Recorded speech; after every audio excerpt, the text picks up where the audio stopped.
us is Jon Allen, former Canadian ambassador to Israel and senior fellow at the Bill Graham Center for Contemporary International History.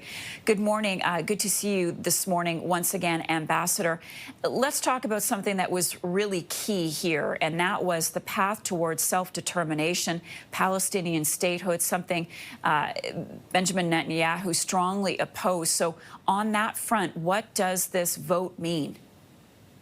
Well, it doesn't mean very much, in fact, because the language in the resolution is quite vague. It basically says that after some reconstruction and governance and reform measures are made in the Palestinian Authority, there could be a credible path towards Palestinian self-determination.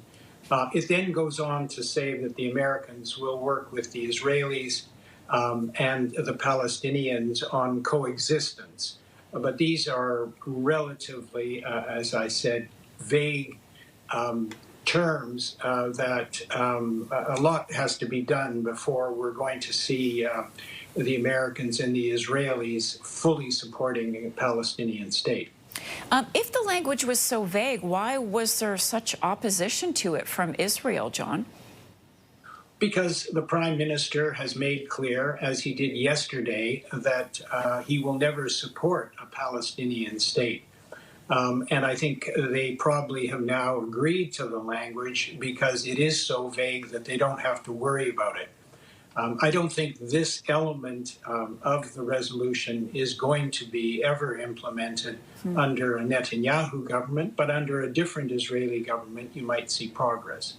Let's turn to the International Stabilization Force in Gaza. What will that look like? Who will make up that force? Well, the Indonesians have said that they're training 20,000 people. We've heard that the Azerbaijanis, the Turks, although the Israelis are opposed to Turkish participation, the Turks have said they would participate, perhaps the Egyptians.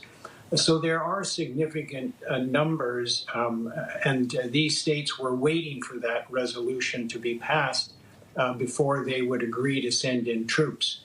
I think it's important to note that this is going to be a military force. It's not a peacekeeping force. It's actually going to try to demilitarize the Gaza Strip. And so these troops are going to have to be prepared to engage in some military actions if they indeed go in. So how does Hamas fit into this plan, if at all? Hamas has rejected the plan outright. They don't want to be fully demilitarized, and they've said they would only agree if a Palestinian body was governing in the Gaza Strip.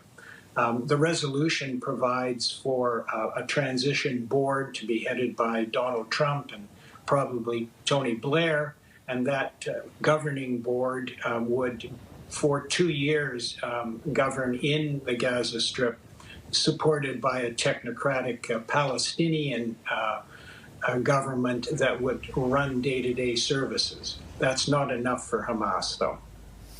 Jon Allen is the former Canadian ambassador to Israel, and he's also a senior fellow at the Bill Graham Center. Thank you. Good to see you again. We'll talk again.